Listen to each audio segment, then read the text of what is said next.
गोविंद शिल्प घेऊन येत आहे एकूण 80 ट्विन बंगलोचा भव्य दिव्य पंढरपुरातील एकमेव प्रकल्प। आमच्या प्रकल्पाची वैशिष्ट्ये मनाला शांती देणारं महादेवाचं मंदिर, मुख्य रस्ता सुमारे 30 फुटांचा, अंतर्गत रस्ता सुमारे 20 फुटांचा, ग्रामपंचायत योजनेचा प्रत्येक बंगलोजला स्वतंत्र नळ, सांडपाण्याची सुरक्षित विल्हेवाट, सर्व टाइल्स ग्लॉसी आणि नामांकित कंपनीच्या, सर्व स्टेअर, खिडक्या, चौकटी सुपर ब्लॅक ग्रेनाइट, दोन्ही अटॅच बाथरूम पूर्णपणे टाइल्स, पंतप्रधान हर घर नल योजना पूर्णत्वाकडे, bathroom, basin, kitchen, CP fittings हे जगवार कंपनीचे, स्टील वर्क पूर्णपणे जिंदाल कंपनीचे, 1000 लिटर पाण्याची टाकी, 150 लिटर सोलर वॉटर हीटर सोबत वॉटर प्युरिफायर, प्रत्येक बंगलोजला स्वतंत्र पार्किंग, दर्शनीय भाग पूर्णपणे डॅटो टाइल्स, टाटा प्रवेश कंपनीचे आकर्षक भक्कम दरवाजा, फुटी उंचीचे सुरक्षित कंपाऊंड। मग विचार काय करताय? गोविंद शिल्प, पत्ता गट नंबर 95, हॉटेल अंगण शेजारी, टाकळी रोड, पंढरपूर।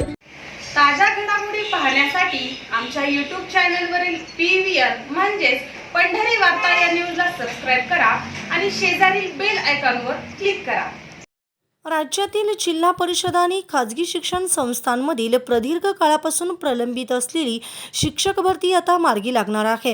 ही संपूर्ण भरती प्रक्रिया पवित्र पोर्टलच्या माध्यमातूनच राबवली जाणार असून पात्र उमेदवारांना यामुळे मोठा दिलासा मिळणार आहे। विशेष म्हणजे भरती प्रक्रियेत पारदर्शकता आणण्यासाठी खाजगी संस्थांना आता रिक्त पदांची माहिती भरण्यापूर्वी मागासवर्गीय कक्ष आणि विभागीय आयुक्तांकडून रोस्टर बिंदू नामावली प्रमाणित करून घेणे बंधनकारक करण्यात आले आहे। शिक्षक भरतीमध्ये होणारा गैरप्रकार रोखण्यासाठी कठोर नियमावली आखून देण्यात आली असून खाजगी शिक्षण संस्थांना त्यांच्याकडील रिक्त पदांची माहिती पोर्टलवर भरण्यापूर्वी रोस्टर प्रमाणीकरण करून घ्यावे लागेल। ज्या पदांची भरती पवित्र पोर्टलद्वारे होईल त्यांना शासन मान्यता दिली जाईल आणि भविष्यात त्यांना वेतन प्रणाली लागू केली जाईल असे स्पष्ट संकेत देवोले यांनी दिले आहेत। यामुळे वशिलाबाजीला चाप बसून केवळ गुणवत्तेच्या जोरावर पात्र उमेदवारांची निवड होणार आहे।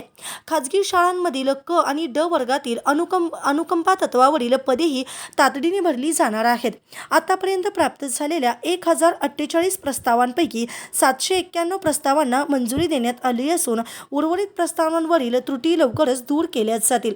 तसेच खाजगी शाळांमध्ये अतिरिक्त ठरलेल्या शिक्षकांचे समायोजन आता मानवी हस्तक्षेप टाळून ऑनलाईन पद्धतीने अत्यंत पारदर्शकपणे केले जाणार आहे।